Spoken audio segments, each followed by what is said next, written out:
Let me thank the people of Vermont from the bottom of my heart for giving me the opportunity to serve in the United States Senate. It has been the honor of my life.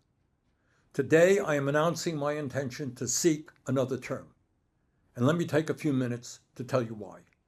As the chairman of the Health, Education, Labor, and Pensions Committee, as part of the U.S. Senate Democratic Leadership Team, as a senior member of the Veterans Committee, the Budget Committee, and the Environment and Public Works Committee, I have been and will be, if reelected, in a strong position to provide the kind of help that Vermonters need in these difficult times. In recent years, working together, we have made important progress in addressing some very serious challenges. But much, much more needs to be done if we are to become the state and the nation our people deserve. Together, we have made Vermont the leading state in the country in terms of per capita utilization of community health centers. That means that up to 190,000 Vermonters every year are receiving their primary health care, their dental care, their mental health counseling, and lower-cost prescription drugs at these centers. But that is not enough. In my view, the United States must join every other major country on earth in guaranteeing health care to all of our people as a human right, not a privilege. And that's a fight we must continue to wage. Together, we have begun the process of lowering the cost of prescription drugs. We're making insulin more affordable to seniors and all those struggling with diabetes. We're lowering the cost of inhalers for those with asthma and COPD. We're finally beginning to negotiate prices with the big drug companies. But that is not enough. We need to take on the greed of the pharmaceutical industry and end the absurdity of Americans paying, by far, the highest prices in the world for prescription drugs. Earlier this year, we saw devastating flooding across our state, further illustrating the deadly effects of climate change. And I will tell you that visiting the communities impacted in Berrien, Montpelier, and Weston, Ludlow, and other towns, and talking with Vermonters who had lost their homes and businesses, that was a painful experience. Together, we must continue to combat climate change by transforming our energy system away from fossil fuel and into energy efficiency and sustainable energy. I'm proud that I was able to bring $62 million into the state to help our people afford solar panels for their rooftops and additional money for heat pumps. But that is not enough. This is a global crisis.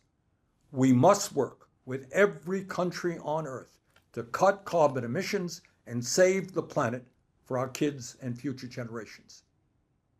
As the former chair of the Veterans Committee, I am proud of the role my office has played in making sure that veterans in our state get the quality health care they deserve, whether it's at the White River Junction Medical Center or community-based outpatient clinics around the state. And I'm excited about major new VA health clinics which will be built both in Chittenden County and for Vermont veterans in the southern part of our state. But that is not enough. We must vigorously oppose those who want to privatize the VA and make sure that every veteran gets the quality care and the benefits they have earned. I am proud of my 100% lifetime voting record in defense of women's rights and the absolute need for women to control their own bodies. And I'm proud of Vermont for becoming the first state to enshrine abortion rights in our Constitution.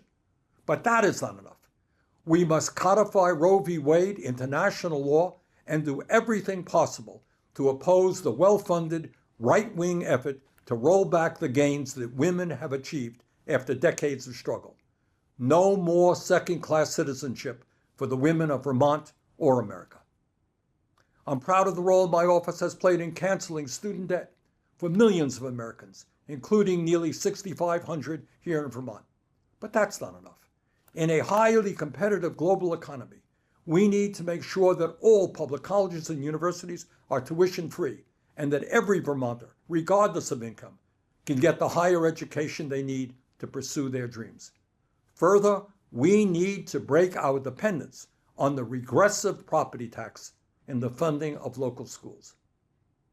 I am proud of my leadership role in defending Social Security and Medicare from those who would cut benefits for our seniors. No, we don't need to cut benefits. We need to expand them, and we can do that by demanding that the very wealthy start paying their fair share of taxes into the Social Security Trust Fund. I am proud of some of the innovative housing programs we've introduced over the years and the millions of housing dollars we've brought into the state. This includes the National Housing Trust Fund, a national program modeled after the Burlington Community Land Trust, now the Champlain Housing Trust, which puts federal funds to work to create safe, perpetually affordable housing. But that's not enough. We have a major housing crisis today that must be addressed. No Vermonter should be paying 40 or 50% of his or her income to put a roof over their heads. And there's one other issue that I know is very much on the minds of Vermonters. On October 7th, 2023, Hamas, a terrorist organization, began the war in Gaza with a horrific attack on Israel that killed 1,200 innocent men, women, and children, and took more than 230 hostages, some of whom remain in captivity today. Israel had the absolute right to defend itself against this terrorist attack, but it did not and does not have the right to go to war against the entire Palestinian people, which is exactly what it is doing. 34,000 Palestinians have already been killed and 77,000 have been wounded, 70% of whom are women and children. According to humanitarian organizations, famine and starvation are now imminent. In my view, U.S. tax dollars should not be going to the extremist Netanyahu government to continue its devastating war against the Palestinian people. Let me conclude by telling you what you already know. These are very difficult times for our country and the world. And in many ways, this 2024 election is the most consequential election in our lifetimes. Will the United States continue to even function as a democracy? Or will we move to an authoritarian form of government?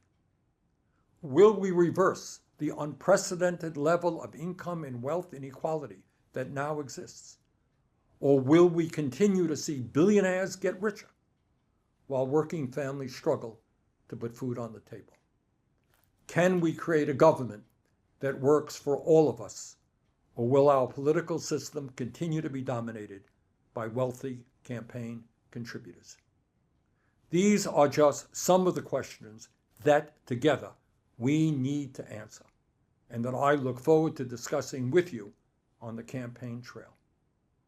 Once again, thank you very much for the support that many of you have given me in the past. As I enter this campaign, I look forward to your continued support. Thank you.